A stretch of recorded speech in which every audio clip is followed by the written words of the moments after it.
October is here, folks. You know what that means? It means The Walking Dead is coming back, and it also means we're going to be seeing some past horror movies that we love and still remember. But I'm also going to be making a top 5 best and worst horror movies each week, and just for fun. Now, why top 5? Because unlike many people, I like to keep my list short, and I don't want to be those people that have a top 10, 20, 50, 100. You get the idea. So, which I'm going to be talking about first? Well, let's check. It is going to be my top 5. Oh, I guess I want to go with this first. My top 5 worst remakes of a horror movie franchise. Now, this really disappointed me because when you make a sequels to a great horror movie, you got to make sure they're good because otherwise you're going to fuck things up big time, especially when you make a remake.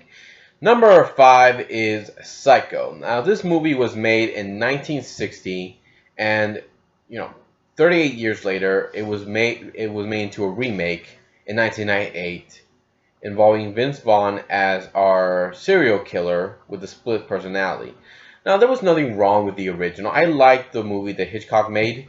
It was very unique. It was different, and it was almost not made, because the studio didn't want to pay for it, and I heard that he actually paid with his own money for this movie, which is pretty cool to do.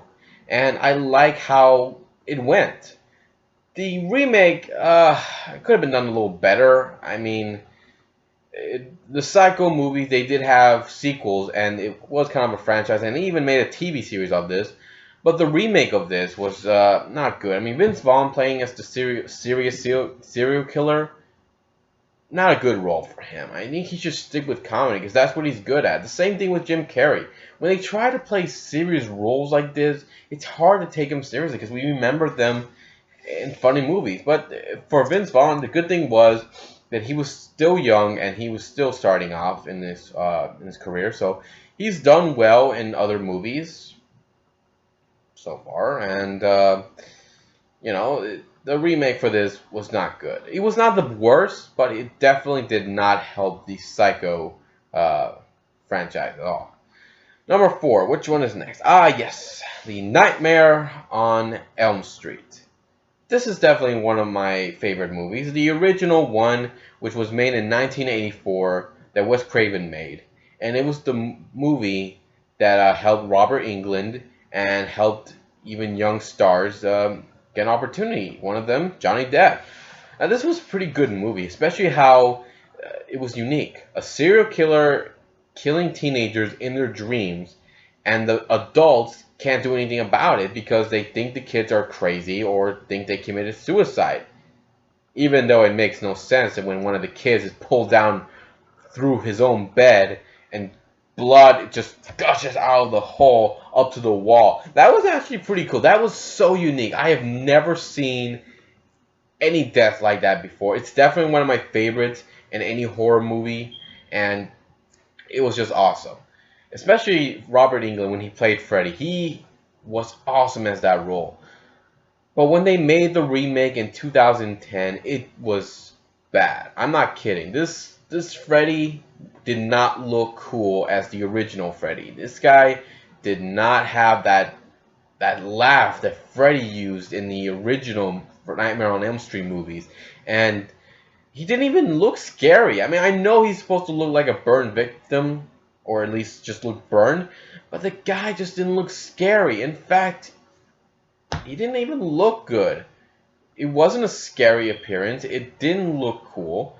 And I mean, I just really was expecting better from this, but that's Hollywood for you. They just decided that doing it this way would work, but it didn't help at all, and I really expected better. But, they did try, and I think this movie did a little better than the other ones that I'm going to be mentioning, and that's the Texas Chainsaw Massacre.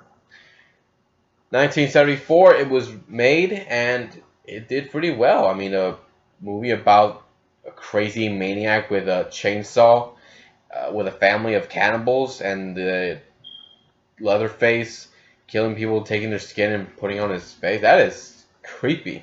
Now, I'm not going to be mentioning 2003. The 2003 remake was good, I will not lie. But I'm talking about the 2013 one that came out last year, which was apparently a sequel to the first one. But really, I think it looked more like a remake of what they were trying to do, which was bad. The 2003, 10 years, 11 years ago, way better than this one. They actually did try better, and the build-up for this was cool.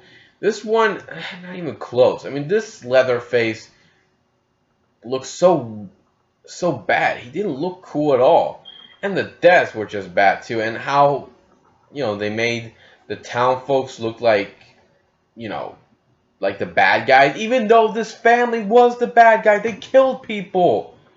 And the fact that they actually made the people that were trying to get revenge on them look bad. It was so stupid. I didn't even get why they went with that direction. This was bad. Not even scary in any way, and it definitely made Leatherface look so bad. I cannot wait until they actually do a remake of this and make him scary. But by then, I don't think anybody's going to remember who Leatherface is. Now, on to number 2. Friday the 13th. Friday the 13th came out in let me check, 1980, and well, the very first one did not have Jason Voorhees. In fact, the real original serial killer was actually his mother, who, wanted revenge on the camp counselors for not looking out for her son who drowned. When she was killed, Jason came back and started killing people for revenge for what they did to his mother and just to pretty much kill. Now, when they made the remake in 2009, I thought to myself, wow, the trailer looks good. That definitely looks like Jason. Should be fun, right? Wrong. It was not good at all. One of the problems with this was Jason didn't look scary. And the fact that they actually showed how Jason, knew where to go, where to appear to kill somebody. I mean, before, when we saw Jason, when we saw these people running away from Jason and suddenly he appears where they are, I always wondered to myself, how did he do that? Robot Chicken showed how he did it, but that was more like humor. In this one, they showed how, in their version, this Jason knew how to appear where he needed to appear. Apparently, he had little wires, so when the people passed him by, it'll ring a bell in his underground bunker, and he'll know where they are, and goes to kill them. And apparently, he knows how to, how to use the power around the campgrounds. And he keeps one of his victims alive because she reminds him of his mother. Really? That's what you want to do. They even showed what happened to the girl who killed Jason's mom. Nothing happened to her. We don't know what happened to her. She was never seen again after the opening. I mean, in the original Friday the 13th movies, we know what happened to the girl who killed Jason's mom. Jason found her and killed her. Even brought her back to his place, where it was near the severed head of his mother. Speaking of the severed head, we never see that again after all in the movie, which really, was kind of a disappointment because Jason's mom, even though she's dead, still has a psychological hold over her son. She tells him to kill. He hears her voice. This one, we have nothing. This Jason didn't look cool at all. He looks so stupid, and I really, really wish they had done a better job with this. I really did. Just like my number 1 worst of the worst. And that's Halloween. Now, what is wrong with Halloween? I mean, it came out in 78. I'm checking, people. There's so many different kinds, so many from different eras. Give me a break. This one was made in 1978, and I gotta tell you, I liked Halloween. The original was cool. It was, scary. And Michael Myers was definitely different from any killer I've seen. We don't know what his purpose is. And we know from different killers we know their purpose. Freddy, for example, he wants revenge on the parents who killed him, and he wants to take away their kids by killing them. Jason's is because he does it for his mother. Leatherface, he does it for his family. It's hell. Even Chucky has a reason. Even the Leprechaun from the movie Leprechaun has a reason for what he does. Michael Myers, I don't know what his reason is. He just killed his sister and then wanted to kill his other sister. We don't know why he wanted to do this. And that was good. I like that. In this one, I don't know why he did. He's apparently they said he's a sociopath. And he goes around killing a boy that bullies him. He then killed his sister in this movie. She's a slut. He kills his dad, who's an asshole. He kills the boyfriend. And, you know, in the original, we didn't see what the parents looked like. But they looked like decent people. Hell, the house he lived in looked nice. In this one, it looked crappy. Now, I know Rob Zombie has done a good job in the past. But this one, he was probably high on something when he made it.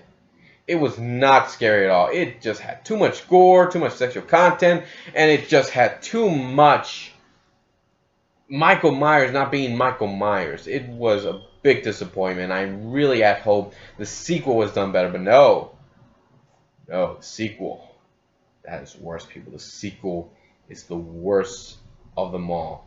Because apparently it has Michael's mom appear to him in some sort of dream, and it has a white horse, and the sister goes nuts and is put in a mental asylum in the end.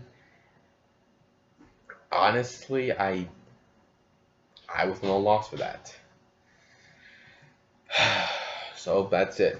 That is my top 5 worst of the worst.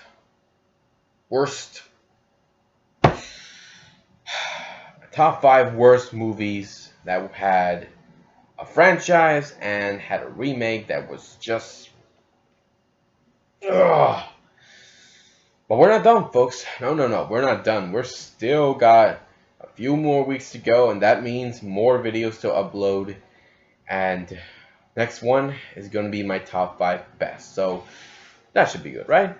If you guys had a different opinion about the movies I mentioned, if you guys thought they were good or you thought they were bad, leave some comments below. Let me know what you think. I will be here next time to give you more entertainment and more love as we continue on the road to Halloween. Need to work an evil laugh.